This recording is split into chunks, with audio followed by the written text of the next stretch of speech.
See you tomorrow. Thank you.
Okay.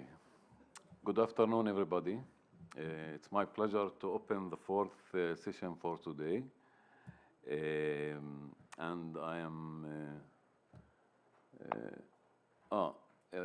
organizational wise. Each presentation will be 15 minutes, and there will be 15 minutes for Q&A. And we will start with our guest online, Dr. Yasmin Khodary. Yasmin Khodary is a professor of political science in the British University in Egypt. She has been working in the development fields for the past 15 years. She is the winner of Abdelhamid Shuman Awards for Arab Researchers and Ahmad Bahauddin Research Award for Young Authors. She also won the UNDP Project Award on Corruption Risk in Health and Education and several other awards. Her key publications include Middle Eastern Women Between Oppression and Resistance in the Journal of International Women's Studies, FGM in Egypt and the Journal of Aggression, and other publications. Her presentation is titled Middle Eastern Women's Agency in Preserving Intangible Cultural Heritage. Please, Professor Yasmin, the floor is yours. Thank you very much. Can you hear me well? Yes, yes. Great. So I'm Dr. Yasmin Khodary. I teach in the British University in Egypt. I would like to thank the conference organizers a lot for everything. I've been listening to very interesting presentations for a while now, and I would have loved to be there in person, but unfortunately I couldn't for visa issues. So my presentation is about Middle Eastern women's agency in preserving intangible cultural heritage. Crucial to understanding feminism in the Middle East is a notion of agency that goes not only through the logic of gender identification, but beyond gender identification to the logic of opposing oppressive and hegemonic structures of domination. And therefore, and from that perspective, this study investigates the unique roles which Iraqi, Palestinian, and Syrian women has and play in preserving their intangible cultural heritage, but as a counter-hegemonic stance, as a stance against oppression and against the hegemonic structures of domination. By looking at stories and narratives of Iraqi, Palestinian, and Syrian women and how their gender identity interlocks with their other national and ethnic identities, my paper investigates the roles which some Middle Eastern women play on ground in preserving cultural heritage, particularly intangible cultural heritage. And in doing so, I employ two main conceptual frameworks or conceptual understandings, intersectionality, the first one, and the second is Patricia Collins' matrix of thinking. And intersectionality basically means that we all have different identities, and those identities, whether ethnic, color-related, religion, race, all those identities, even mothers, this is a particular identity, non-motherhood is also another identity, all this interrelate, interlock together, shaping our unique experiences. Now, Patricia Collins take this understanding a little bit further, saying that how those identities interlock together this shapes not only one's experience, but one's position on the matrix of domination. And this position changed from one point to the other, from one context to the other as well. I do take Patricia Collins' matrix thinking, but I take it from the focus on domination to also the focus on agency. So how women, gender identity interlock with other identities, ethnic, national, and so on. This does not only shape their domination and their experience of domination and of oppression, but also it shapes their experience of agency and resilience and resistance. Now, let me start with situating my paper on women and cultural heritage within the broader literature on women in conflict and post-conflict contexts. For too long, the mainstream literature on conflict and war, whether we're talking about comparative politics or international relations, they associated masculinity with violence and women with femininity and peace, and consequently with victimhood, and seeing them only as mothers. Well, this essentialist homogenizing understanding started to evolve over time beyond this victimhood understanding and seeing women, limiting them only to the vision and image of victims, to seeing them as more active agents. However, seeing them as more active agents have also been subject to essentialization and homogenization because they were only seen as peaceful agents, thus preventing us from seeing the real picture, which is that women sometimes are not as peaceful as we suggest.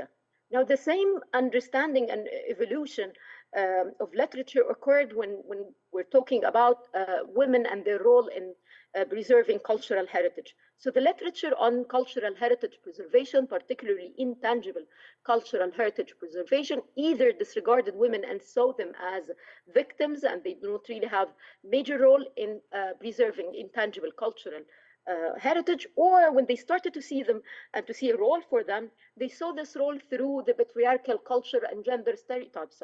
So they saw women as bearers of intangible cultural heritage.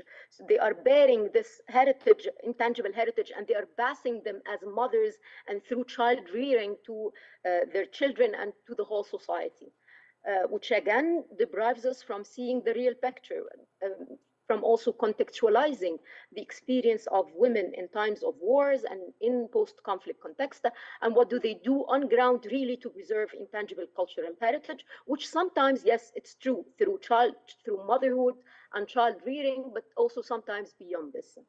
What I'm doing now in my paper is I'm trying to contextualize the experience of Iraqi women, Palestinian women, and Syrian women, and try to see their real roles on ground in preserving intangible cultural heritage. And this is a very, very scarcely type of cultural heritage. It's scarcely researched, I mean. It's also very hard and very complex to preserve.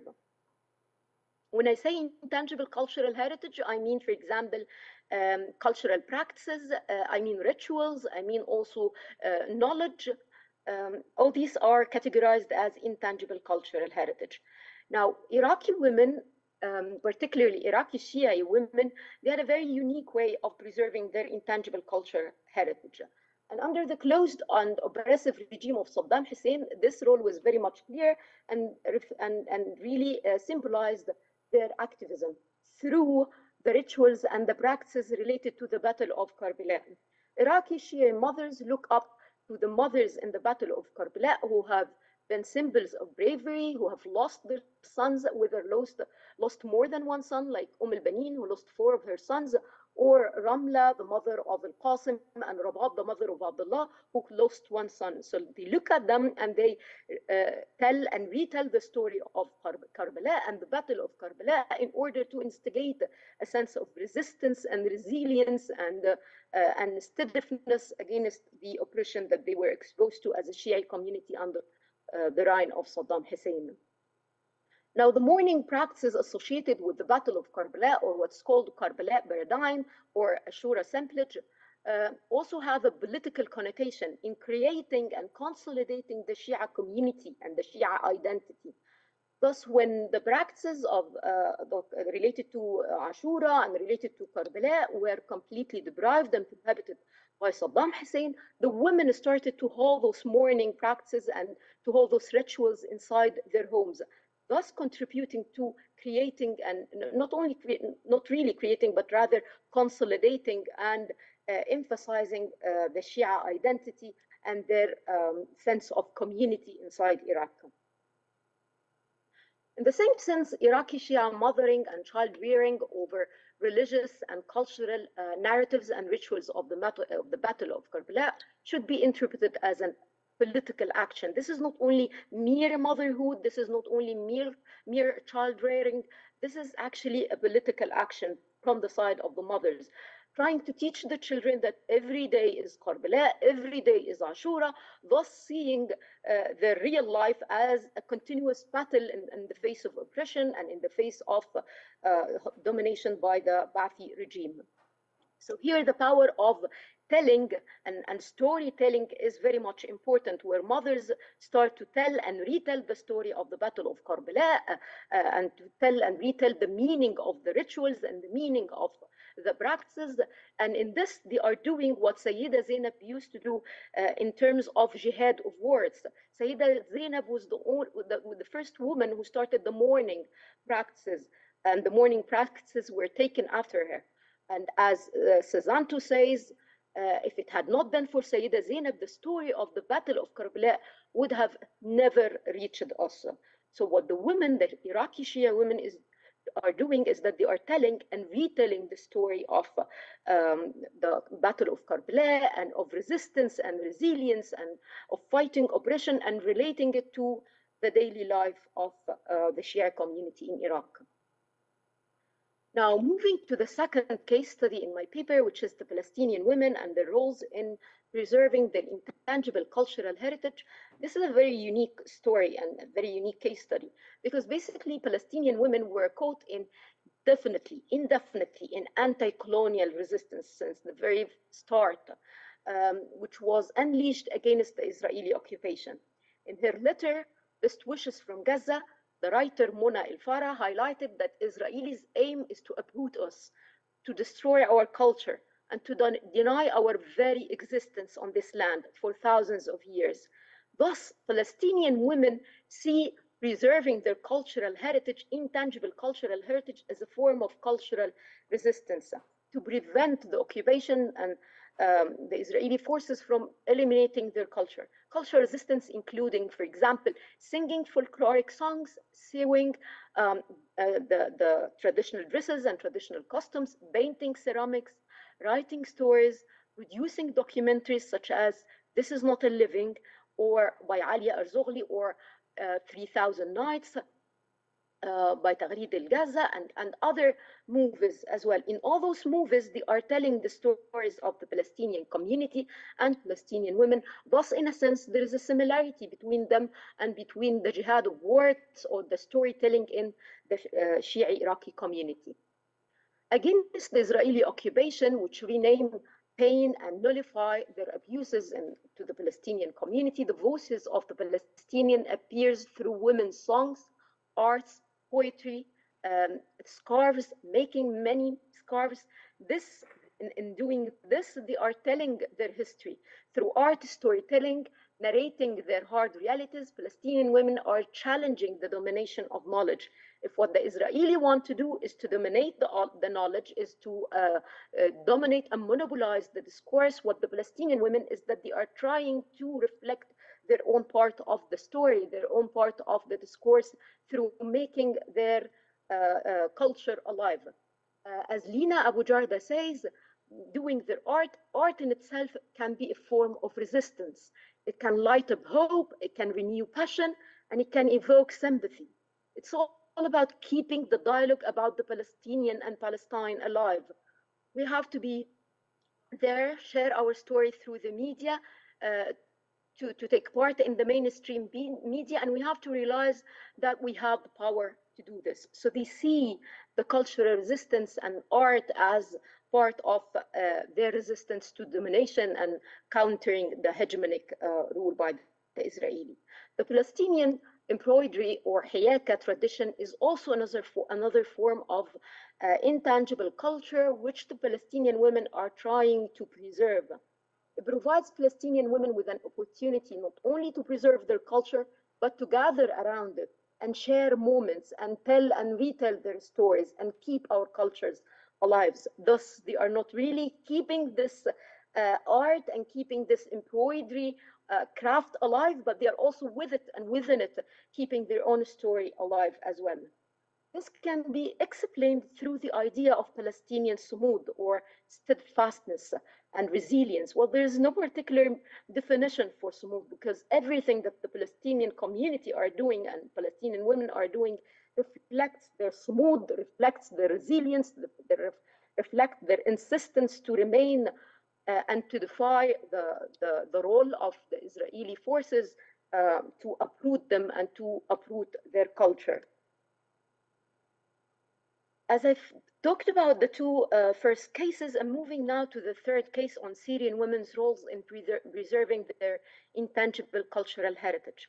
Well, according to the UNESCO survey report on intangible cultural heritage of displaced Syrians, because intangible cultural heritage involves social and cultural practices, representation, by default, they move with the displaced communities from one place to the other. And they are being used as a way to respond to the social and economic and psychological shocks. Now we're talking about the Syrian displaced community who are, since the war started, over 5 million Syrian personnel had moved out of Syria. 100,000 of that community is available in Egypt. And they have started lots of activities in order to preserve their intangible cultural heritage.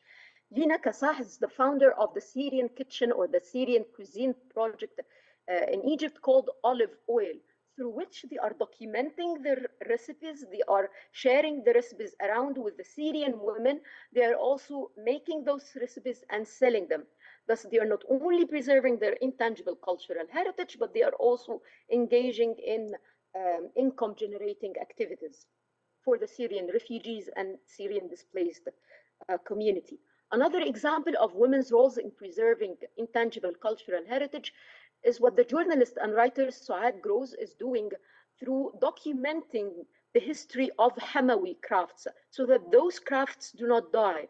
But she knows that documentation, it does preserve the craft in memory, but will not really preserve it for too long. What really preserves a craft is creating a demand on that craft. And in this, she had gone beyond preserving the intangible cultural heritage to preserving the tangible cultural heritage itself and preserving the art itself, particularly the art of printing over wood and طباعة باستخدام الخشب.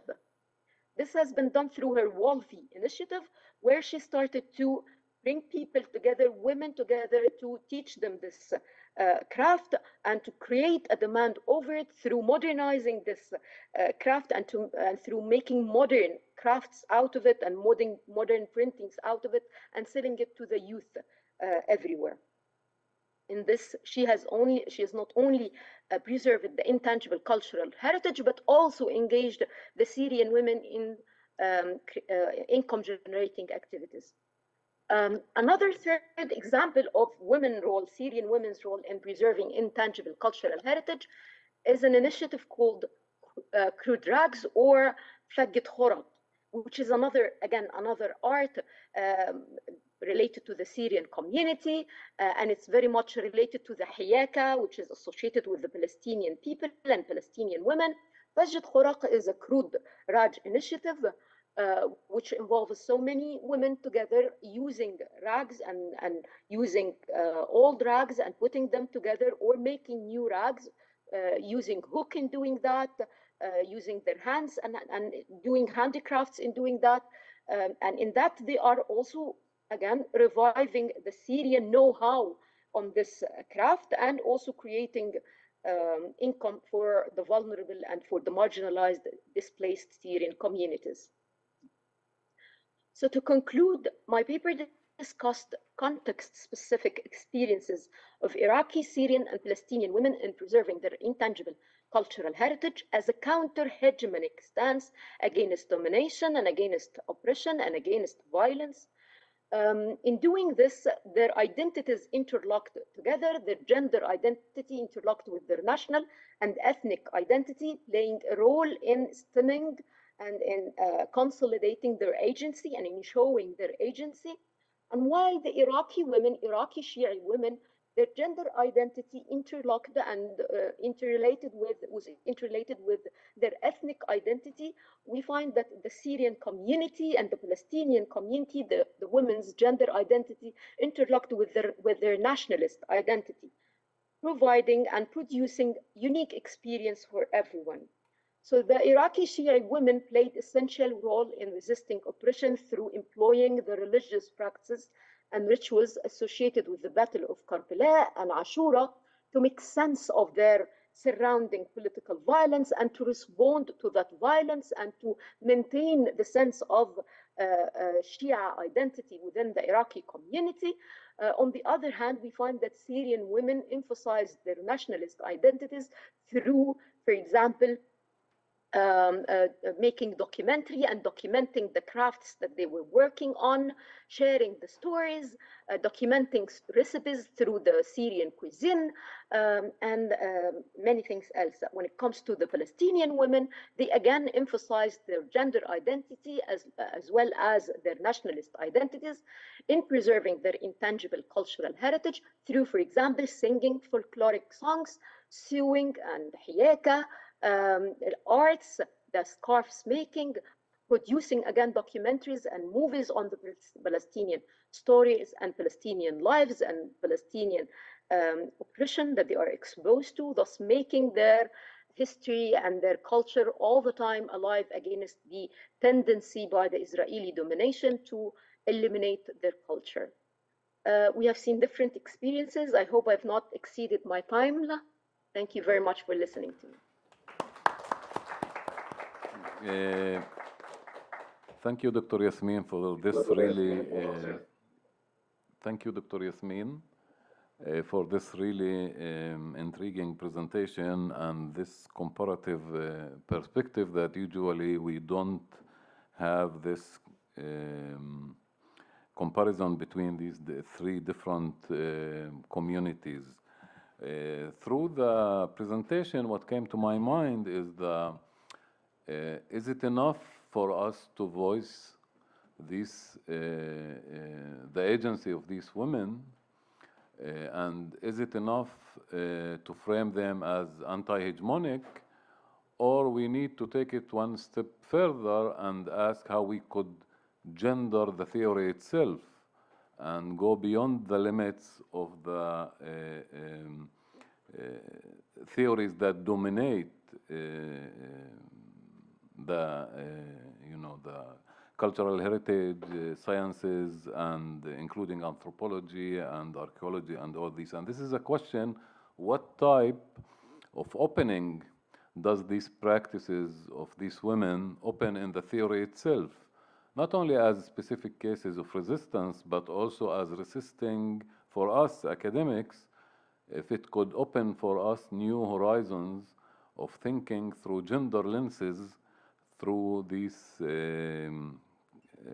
protracted conflicts in the Middle East and beyond. I will stop here and introduce our next speaker,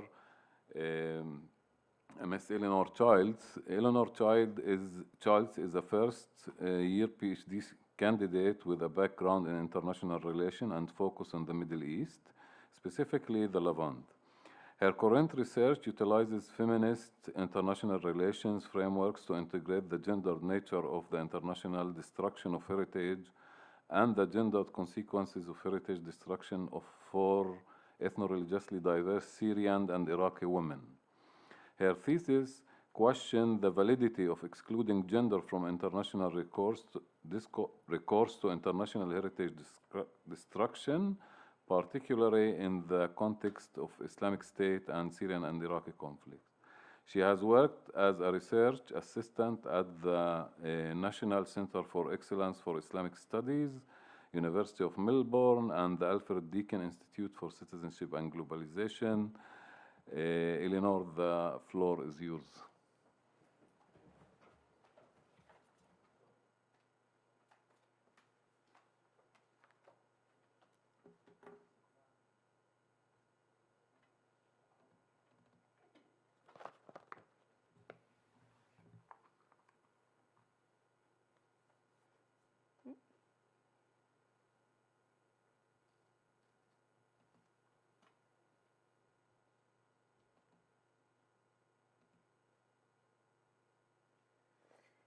Thank you, everyone, and thank you to Noor and to the Doha Institute for putting this on. It's you know, a long way from home for me, but I'm incredibly excited to be here with all of you today, and looking forward to tomorrow as well. So the urgency created by the Islamic State's unparalleled tactics of heritage destruction, or what I term IHD, and its brazen campaign of attacks on culturally, religiously and historically significant sites in Syria and Iraq ushered in multiple normative developments on the links between IHD, international security and human rights. However, despite the contemporary context of these developments, there remains no mention of either gender or women in the international governance that is responding to IHD in armed conflict. The failure of international actors to include gender is also largely reflected in the literature, particularly on tangible heritage, which has yet to account for the gender dimensions to IHD and has rarely engaged with the gender-blind nature of international protections for tangible heritage sites. So this omission forms the linchpin of my current PhD research, which applies a feminist IR framework to the study of IHD in order to examine the extent to which attacks perpetrated by the IS have gendered impacts on ethno-religiously diverse Syrian and Iraqi women. The results of this research will be positioned to interrogate the validity of the exclusion of gender at the international level, particularly when looking at international security and human rights-based responses to heritage destruction in conflict. As the fieldwork for this research has not been conducted yet, and that will involve qualitative in-depth interviews with Syrian and Iraqi women who are now living in Jordan, which I'll be undertaking in a couple of months. Instead, today I will just be talking you through applying this feminist perspective to the issue of heritage destruction, which is centred on uncovering how intersecting power dynamics, as Yasmin mentioned, so intersectionality, may inform the impacts of heritage destruction on women, and thereby advocating for the wider adoption of feminist frameworks to this issue in order to challenge the gender-blind normative frameworks that have characterised both scholarly and institutional engagement on this issue to date. So from 2014, the Islamic State began attracting international attention as it seized control over vast amounts of Syria and Iraq. Its self-proclaimed Salafist identity and leveraging of severe interpretations of Wahhabism to uphold its distorted ideology saw the deviation from Orthodox Sunni Islam by other sects as heretical and their religious objects as expressions of shirk. The goal of establishing a caliphate governed by Sharia law was also being pursued through extreme interpretations of Islamic texts and widespread use of violence. One example was the concentrated effort to deliberately target and destroy sites of significance to ethno-religious groups and communities, nearly all of whom felt the impacts of the purification, iconoclasm, and ethnic and cultural cleansing that characterised the actions of the IS across the areas that it controlled or attempted to occupy between 2014 to 2017. However, while the extent of the damage inflicted on heritage sites remains unknown, mostly in the West, this is because there's been a large focus on attacks on World Heritage sites and those that are registered with organisations like UNESCO, and also the looting of precious artefacts and antiquities has been very well documented.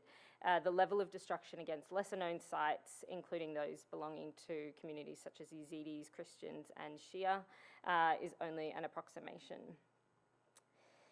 So the reason that I mention ideology is because the group's Salafi jihadist ideology also translated into an overtly patriarchal view of society with strict gender roles and the authorization of practices such as male guardianship, child marriage, and slavery, all of which aligned with the ultimate subordination of women. A combination of ideological motivations and practical considerations can help to explain the group's extensive use of sexual and gender-based violence against women and girls. For example, enslavement of unbelievers was justified through fatwa, regulated through administrative officers, and governed by common instructions.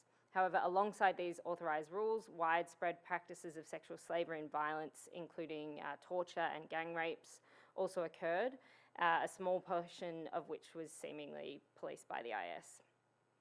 Without sensationalising the impact of the group's gendered ideology on women, numerous reports from credible organisations paint a bleak picture of the systemic nature of gender-based persecution constituting crimes against humanity. That these crimes occurred within the context of male superiority as well as ethno-religious supremacy and the deliberate targeting of minorities is also significant. So it is now generally recognised that the IS undertook IHD for strategic, ideological and political reasons rather than just simply due to random deployments of terroristic violence or in strict compliance with religious iconoclasm. For our purposes today, it's useful to examine how IHD was used as a war tactic to spur displacement, to exert control over occupied peoples, to degrade and delegitimise the existing fabric of society, and to establish dominance and authority. Central to this were attacks on minority groups, which manifested in what's commonly known as cultural cleansing, intended to prevent the continuation of unique cultures practiced by particular ethno-religious communities, which also occurred in the context of atrocities such as genocidal campaigns, mass executions, torture, sexual slavery, and forced displacement. So IHD is significant in this context as it can be viewed as a type of collective violence that is distinct from other forms of indiscriminate violence against non-combatants in conflict, in that it aims to deliberately target particular groups. Thanks to the small but growing number of studies that deal specifically with the impacts of these attacks on local populations, it is becoming more apparent that these tactics were used by the IS alongside other forms of violence to establish control, eradicate minorities, suppress pluralism, and subject those who were living under occupation to its strict ideology. These studies also highlight the voices of minorities who articulate IHD as playing a central role in the genocidal campaigns against them and express how a loss of heritage sites plays a role in their protracted displacement as well as their ongoing trauma and widespread fears of intergenerational harm to communal identity. Evidently, the scale and ferocity of IHD took the international community off guard. As a result, what we see is two parallel responses emerging that collectively seek to address the security and human rights concerns arising from these attacks, with a distinct lack of institutional linkages or overlap between the two. So on the one hand, you have the Security Council, which from 2015 onwards passed multiple resolutions with the help of UNESCO that progressively securitise the issue of heritage protection by explicitly recognising IHD as a war crime and a threat to international peace and security, thereby authorising the UNSC to intervene with the use of force to prevent the exploitation of cultural property, particularly as a fundraising stream for the IS. On the other hand, from about 2016, the Human Rights Council established how IHD constitutes a violation of human rights, specifically the right to participate in cultural life, including the right to maintain cultural practices and to access cultural heritage sites. So the Security Council's failure to explicitly acknowledge a human rights dimension to IHD in the context of Syria and Iraq specifically is notable in light of its increasing recognition of human rights within its security mandate, especially in the context of mass human rights violations that often occur in non-international armed conflict. Similarly, while the Human Rights Council's recognition of IHD as a violation of cultural rights supports the indivisibility of rights concerning human dignity and individual and collective identity, with the right to access, protect and preserve cultural heritage, the rights-based approach falls short in extending this recognition to other group-based collective identities, including those based on gender. This is noteworthy given the likelihood that IHD results in increased vulnerability for women specifically, both in regards to their individual and collective security and in terms of women's human rights during and after conflict. This is also conspicuous given the frequent recognition granted to women's human rights in the Syrian and Iraqi conflicts, and the determination that women were intentionally targeted by numerous, if not all, parties to these conflicts, in part because of their gender. So the omission of gender within international governance on IHD has been attributed to difficulties in obtaining information on women's experiences of cultural heritage and its destruction, in addition to the combined lack of heritage organisations that apply a gendered perspective and women's human rights defenders who are engaged in the heritage field. This comes despite acknowledgements of the integral role that intangible heritage performs in the fulfilment of women's cultural rights, and the explicit recognition that the association of women with particular heritage sites may be a factor in their targeting. In one of the only studies to deal specifically with international cultural heritage law and women, Powderly and De Silva conclude that little attention has been given to the reciprocal relationship between the destruction of cultural heritage, either tangible or intangible, and the crime against humanity of gender-based persecution. Only an intersectional view can lead to a comprehensive recognition and safeguarding of women's cultural rights and their cultural heritage. So this illustrates the need to apply a feminist perspective in order to illustrate how international responses to IHD, particularly as articulated through the Security Council and the Human Rights Council, are unduly narrow, as they do not account for the intersecting ramifications of IHD on populations in general, but particularly on women. So as Yasmin mentioned before, the feminist framework of intersectionality is really useful here, as it can be directly employed to determine the extent to which gender-based persecution and the discrimination of ethno-religious groups and minorities coalesce through IHD, particularly when committed by the IS.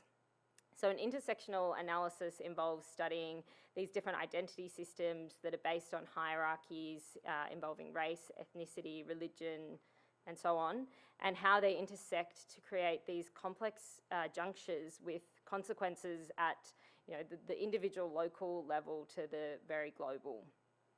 So by adopting this lens, feminists are able to better understand power relations during times of armed conflict, and to expose how institutional discourse is based on gendered or racialized logics, even when they don't acknowledge that. So in regards to security, it is evident that the international community, led by the Security Council, is primarily reliant on hard security frameworks when addressing the threat of heritage destruction. As a result, the focus of the security-based response rests on the prevention of terrorism to maintain international peace and security. However, there's a lack of recognition on how IHD, as a violent tactic in and of itself, may directly result in a number of more localized security concerns, despite the relevance of many of such issues to international security overall, such as displacement, breakdowns in social order, and regional destabilization. Unlike the dominant discourse, which is established what I think it was NATO, the heritage security nexus, which is almost entirely devoid of people, a feminist position on IHD highlights the need to directly engage with individuals and communities who experienced the attacks themselves. This is important when considering the use of attacks on heritage to spread terror, fear, and despair, as well as the overarching context of the Islamic State, who use structural and physical violence as a means of furthering their aims of territorial control and ideological governance. Moreover, as IHD is understood to represent an attempt at cultural engineering, which has been deemed by the UN in other instances to have a particularly dire impact on women specifically, it is necessary to pay close attention to this broader context, including the interconnected methods of cultural cleansing or cultural engineering by the IS that also involve widespread gender-based violence. The need to contextualise IHD is particularly apparent in light of the fact that it is not currently treated by the Security Council as related to human rights or to human security. So a more multi-dimensional heritage security nexus would instead seek to comprehend how this form of violence sits within unequal political, social, and economic hierarchical structures that give rise to violent extremism in the first place, and also inform its varied impacts on local, regional, and international communities. In turn, it should be able to account for the ways in which the IHD manifests in security concerns for women as a result of the societal structures that tend to exacerbate the impacts of violence on women in situations of conflict, particularly for women from minority groups or women refugees who are often the target of ongoing violence, marginalisation and discrimination, and whose security is most at risk. Similarly, using a feminist view of security as a continuum of violence, it is possible to examine how IHD may have translated into security concerns not only during but after conflict. Such an approach sees the exclusion of security threats faced by individuals, particularly women, in traditional international security discourse as resulting in security practices that ultimately entrench structural violence and fail to account for the amalgamated concerns that relate to security and human rights simultaneously. It also enables deeper exploration of the ways in which IHD may have created protracted insecurity for women beyond the defined conflict period, despite not being recognised at the international level. So this could be, feeling unsafe in the community, being the catalyst for violence or social tension, factoring into displacement or return, and triggering extended trauma. So moving on to human rights, while women's cultural rights have been awarded increasing attention in recent years, international institutions seem to have missed opportunities to explicitly acknowledge how women's human or cultural rights may be violated by IHD. As such, reliance on gender-blind frameworks has continued, and any recognition of the need to protect women's cultural rights in relation to IHD has remained cursory. For instance, the Human Rights Council has encouraged states to adopt a gender-sensitive and inclusive approach to the protection of cultural heritage without any further engagement on the topic or the intricacies between gender, culture and heritage across the UN more broadly.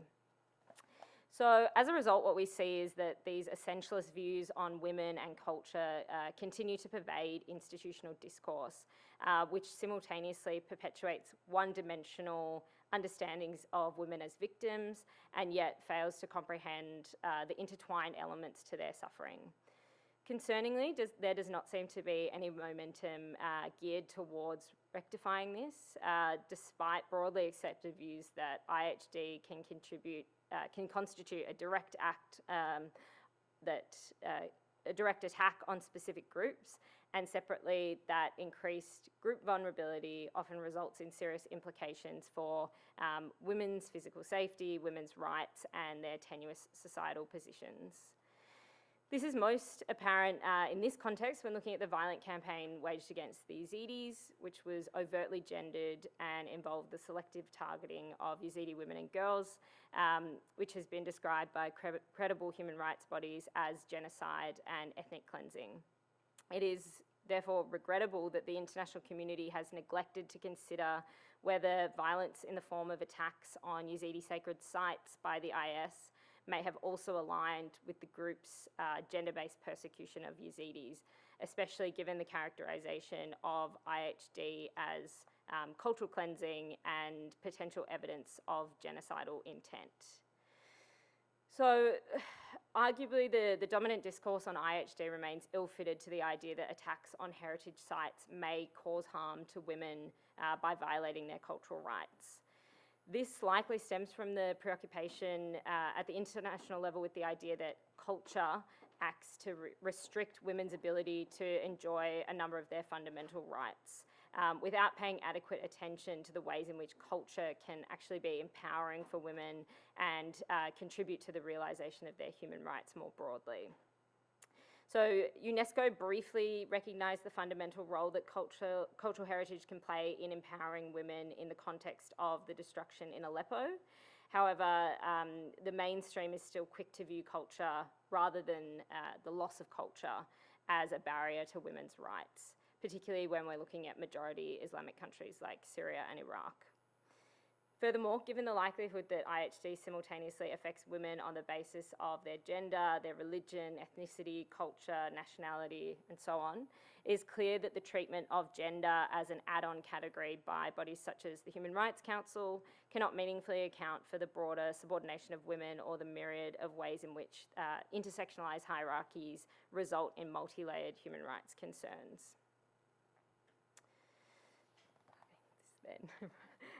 So as this paper has demonstrated, the international response mechanisms to IHD as articulated through the Security Council and the Human Rights Council do not account for the intersecting gendered ramifications of IHD on women, including how IHD may create security and human rights concerns for women that are intertwined.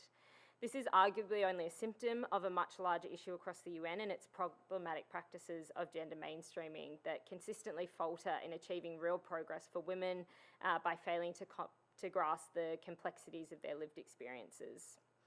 It is important to consider whether IHD was intended to harm women, not only due to their associations with specific sites, but also as a means of restricting their movements, curtailing their cultural rights, provoking fears for their safety, forcing them into exile, disincentivizing them from return, and instilling deeply held trauma rooted in disruptions to their identities and to their intangible heritage practices.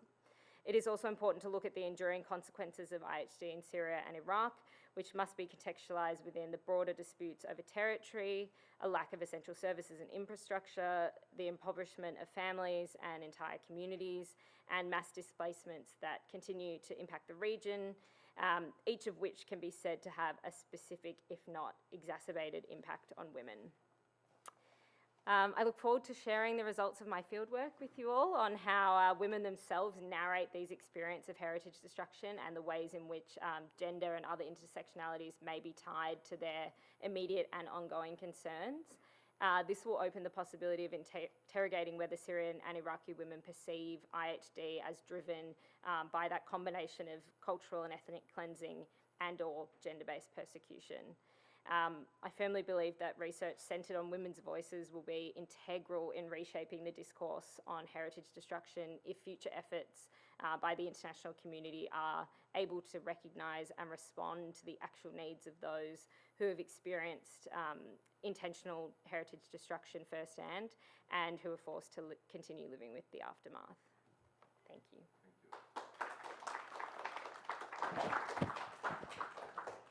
Thank you, Eleanor, for this really interesting presentation. I would suggest a small comment on the problematic of studying Daesh, specifically when we are talking about cultural heritage and women. Cultural heritage sites and women have been targeted since the dawn of colonial times, and there is a certain history. And I think it's important to look at Daesh not as an out of history type of phenomenon, but to bring it back to history, and then we see that the same sites, and especially women, have been targeted by colonial state, by the post-independent state, and then the neo-imperial American state, and then Daesh. So the question is, how could we, is it a coincidence that there is a certain chronological order of things? Because Daesh didn't come from the sky, it came from history. And the question is, what type of history, or how could we approach history critically, especially on feminist ground, to understand these practices as researcher and as critics of the global order. Thank you, Eleanor, again. Now, it's my pleasure to introduce our third speaker, who suggested to me 3 names to call him, Domagoj, Patrick, and Watani. That's right? The first one was. Was okay. So He is a Croatian historian and philosopher. He received his MA in History and Philosophy at the Faculty of Humanities and Social Sciences, University of Rijeka, Croatia. From his student days, he was a student assistant in different activities within the Department of History. Furthermore, he is involved as a translator for the Student International Film Festival in Rijeka. He has a broad area of interest in history and philosophy and cultural studies. The floor is yours for 15 minutes. Thank please. you. And I'm currently the PhD student. Okay, so thank you. Okay, so my topic is impact of reconstruction of Yazidi cultural heritage and refugees, and also a comparison with Croatia case, because during the 1990s, Croatia had the bloody war, and there are some similarities and things that in Croatia didn't work well in the reconstruction period, which could be seen similar to Yazidi case, and the question is what should be done to don't have the same results as Croatia. But anyway, as you can know, in post-conflict societies, there is always a lot of needs. Needs for stability of government, access to basic utilities, medical care, education, job opportunities, and so on. And as we know, in many cases, the government doesn't have enough funds to secure all those things at the same time. And often the culture is always the last to get funds when it's needed. But when we are talking about cultural heritage, as we know, the cultural heritage can be a natural and cultural environment that community inherit from the previous generation and wish to pass on the next generations. In other words, culture isn't some, it doesn't need to be some kind of monument or some kind of object that is tangible, but there is also intangible cultural heritage like dance, songs, folklore in general. Also, one of the probably the oldest things of the cultural heritage are commemorations and rituals. So commemoration is the process of preserving memories of people or events. And the important thing about the commemoration is that through time it can help to shape the community, because commemoration and rituals have meaning only for that community that want to practice it. So, well, for example, for Muslims, it is important to go at least once in life in Mecca. But for other religious communities, that doesn't play any significant role. But anyway, so in conflicts, the cultural sites are often targeted, and I am following this philosophical framework or methodological framework, four main things that are important why are cultural sites target for attacks. First, the conflict goals. So if there are two or more communities in the area, each want to, after the conflict, only we can claim this area as our own, and they want to destroy other cultural sites from other communities. The second is military strategic reason, because especially, for example, in Europe, you have churches with very tall church bells, which can be used for sniper's nest and similar. So the reason there is military reason why you need to destroy some cultural sites. The third reason is the signaling reason. So you want to show your determination in fights. So destroying cultural site is like telling your enemy we are ready to fight until last man is standing. And third, the economic reason, and that's looting. So the cultural sites and cultural heritage are often targeted for black market and selling all the goods that can be looted from that sites. And so I will just now shortly talk about the post-conflict reconstruction in Croatia, and then I will go to Yazidi case in northern Iraq. So in Croatia, the war was fought between 1991 and 1995, but there was also one part of Croatia in 1998 peacefully returned back under the official government, and altogether there were over 2,000 cultural sites destroyed or targeted during the war, and Croatia is the only case in modern history, or probably ever in history, that somebody was found guilty for for destroying cultural sites. That was in case of Dubrovnik, that the ICTU, so the International Court for former Yugoslavia, found two Yugoslavian, actually one Yugoslavian admiral and one general guilty for purposely targeting and systematically destroying cultural heritage, because Dubrovnik was under the UNESCO heritage site protection, and also Dubrovnik was under siege, and actually at that moment didn't have any big strategic value for the enemy, but they still decided to target it with the mortar fire and rockets and so on. And interesting thing, during the war, the explanation why they are targeting Dubrovnik was actually they want to destroy the city and build even older city than before.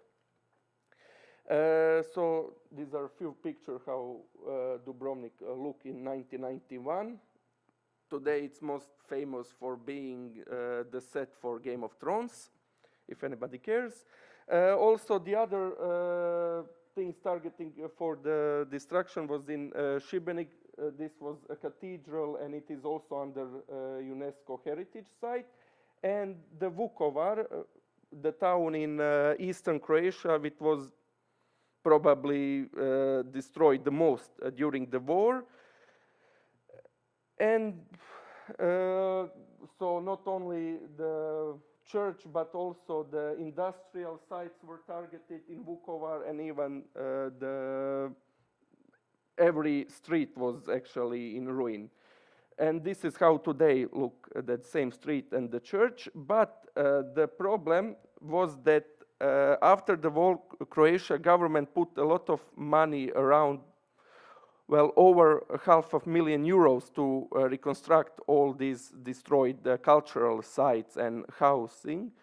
But at the same time, they didn't pay too much attention to rebuild economy. So we can say that Croatia, especially in this post-conflict area, is still economy of development. So there is like a theory that goes that you have economy of war, economy of development, and economy of peace.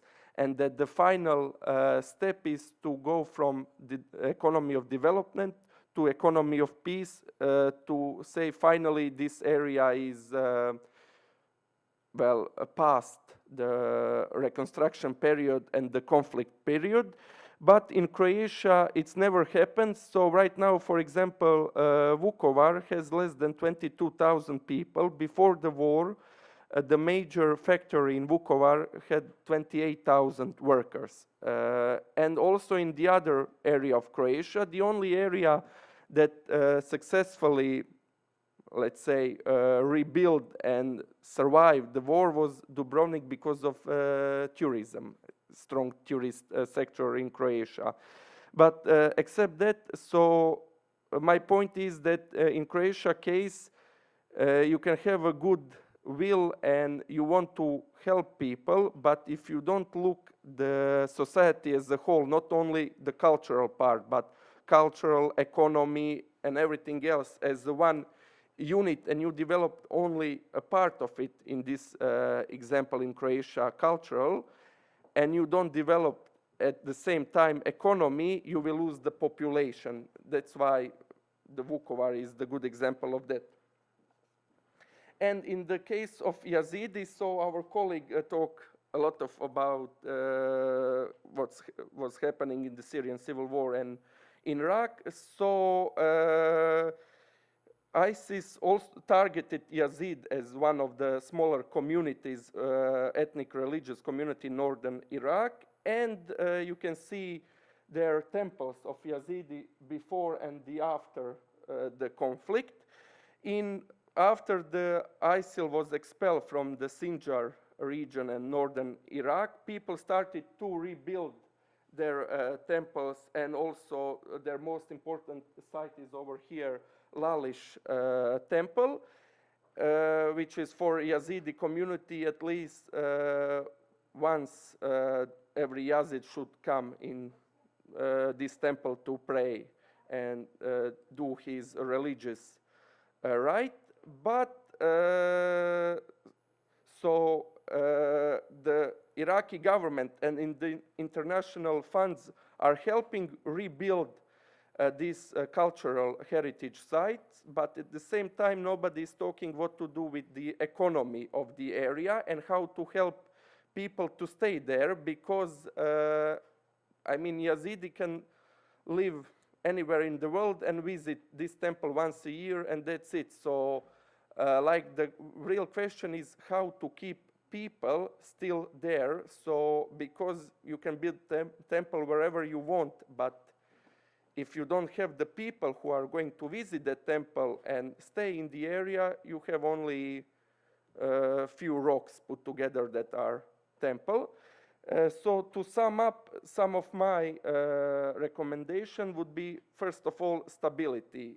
Iraq still has some security issues, so stability is #1 thing that needs to be done. Second, wise use of reconstruction funds. So in a way, and that's my third point, helping the local economy. So not only to, okay, we will give you money, rebuild your house and your sites, but they should give money for economy and develop people. So some kind of small family farms or something like that that will keep the population there.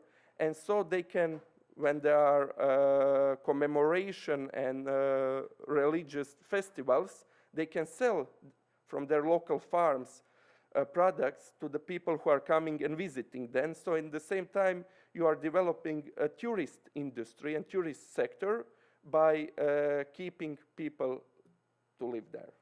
That's from me.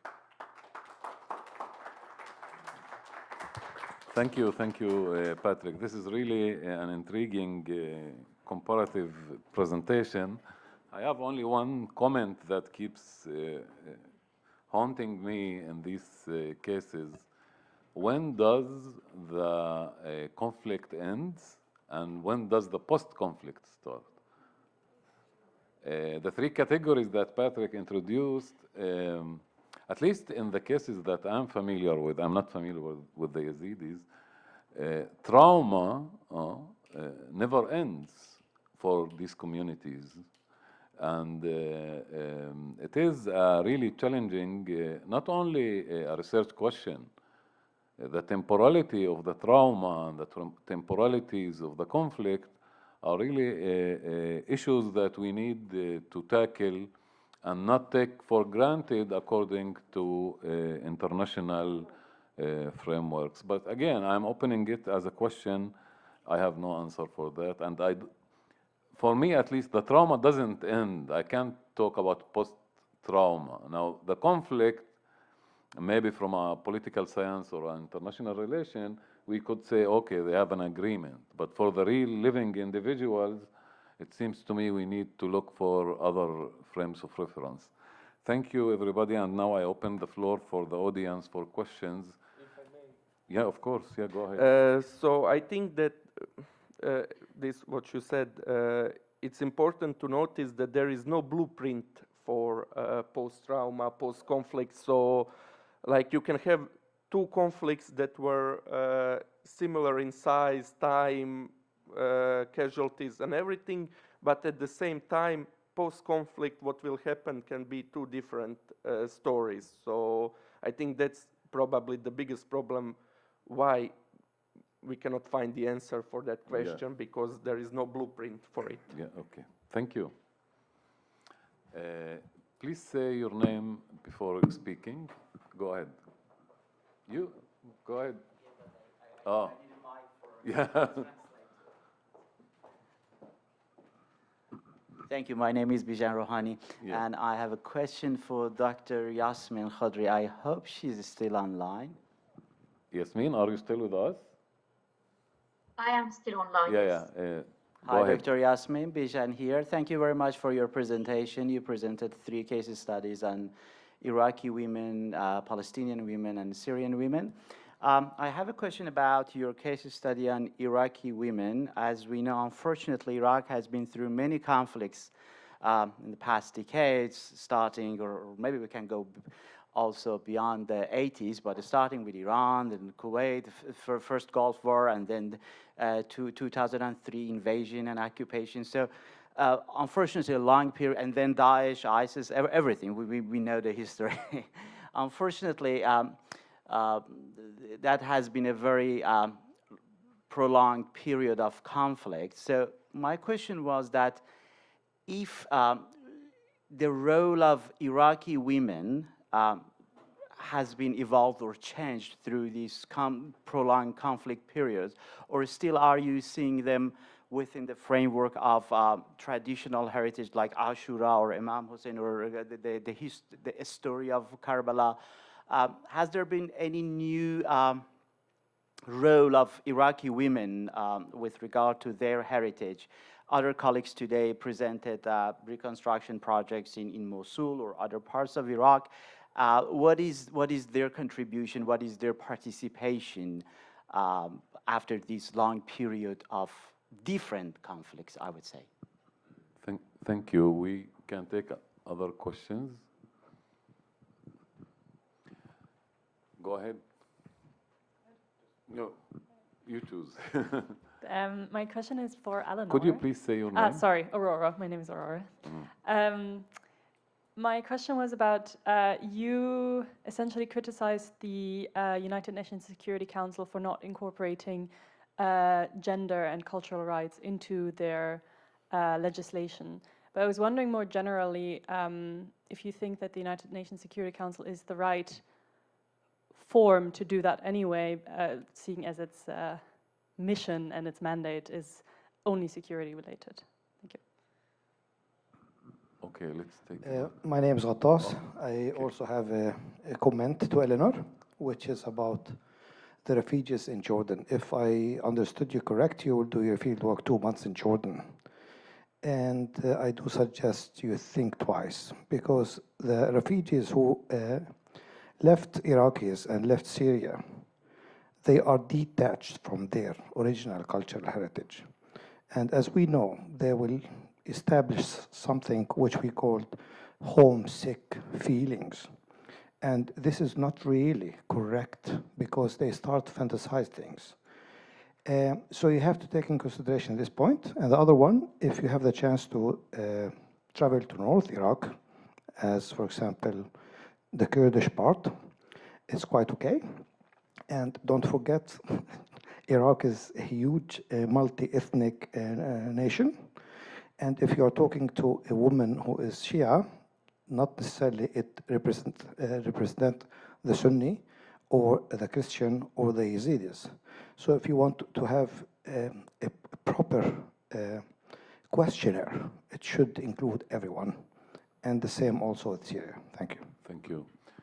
Okay, the lady up there.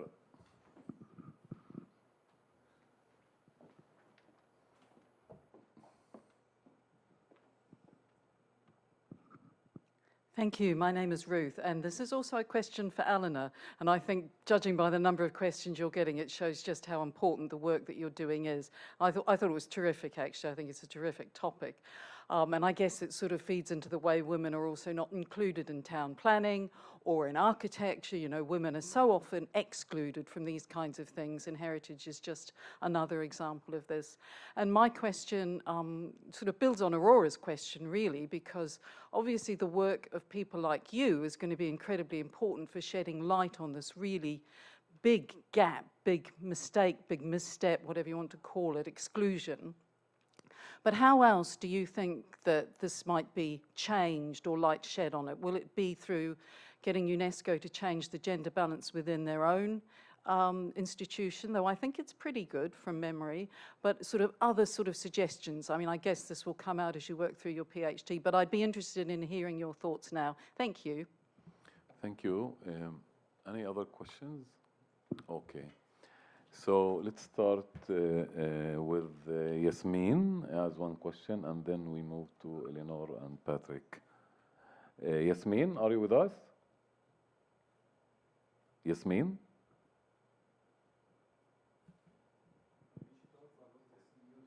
Is she? Yasmin, could you open the, unmute yourself?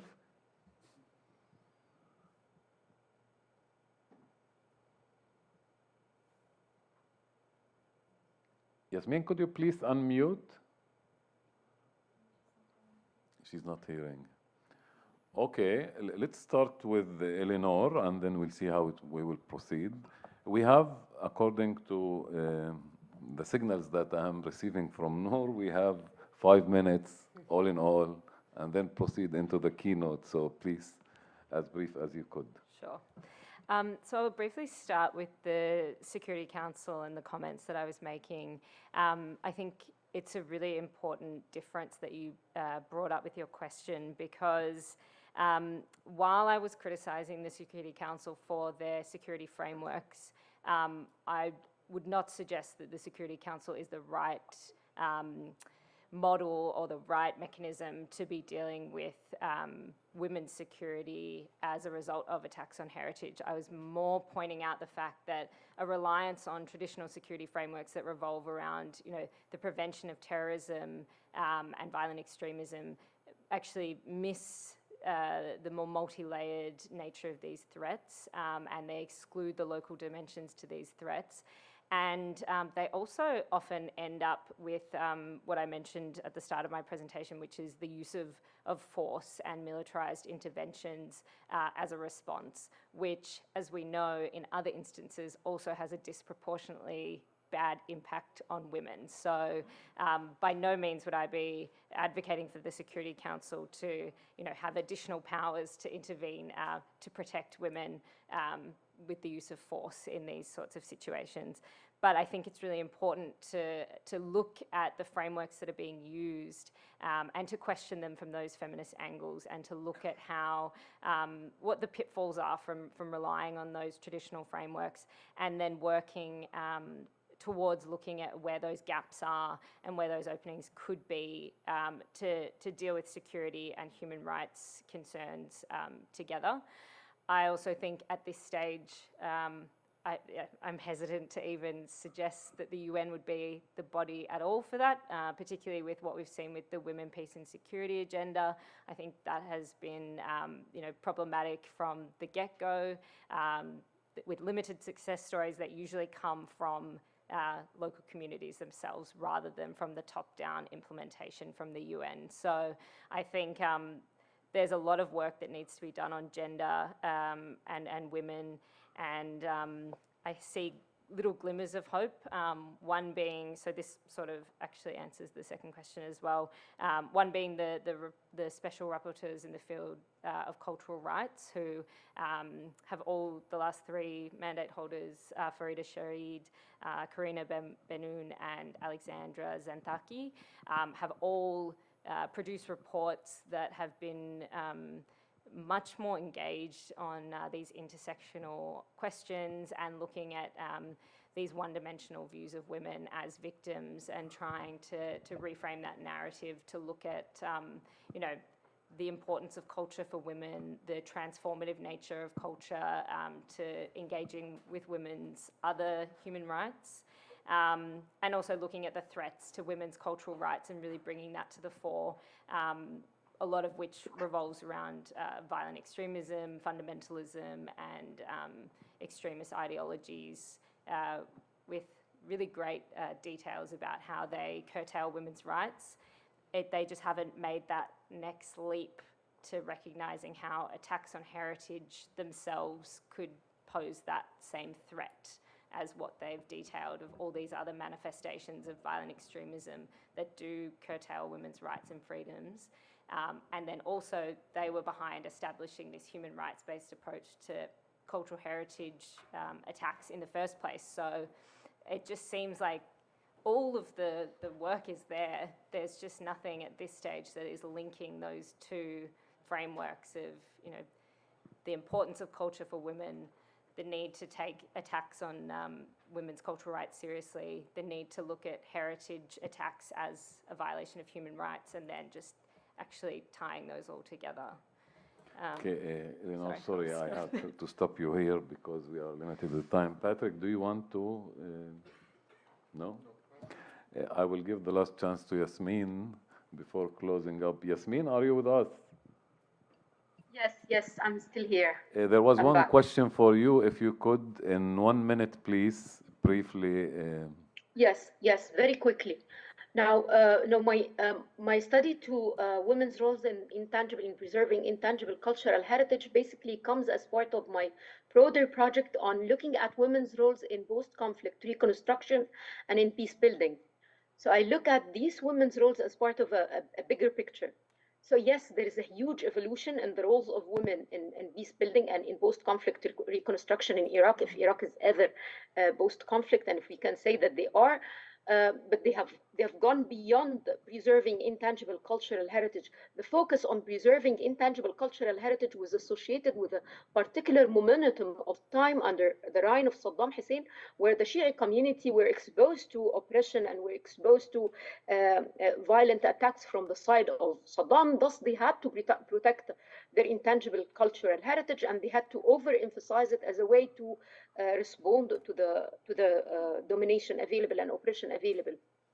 Now, post 2003, Iraq is a different framework. It's a framework with new types of violence and new types of oppression that started to create different roles for women, whether in power, in parliament, but beyond parliament, in civil society activism, in lobbying, in going internationally with their cause, and even very, very recently, as the 2019 revolution and protests erupted in the Iraqi street, women started to deploy not only their ethnic identities, they went beyond their ethnic identities as Shi'i or Sunni and emphasized their national identities as Iraqi, and went down to the streets asking for that the Iranian domination goes out of Iraq, and we're talking about Shi'i and Sunni. Both are calling for the Iranian domination to go out of Iraq.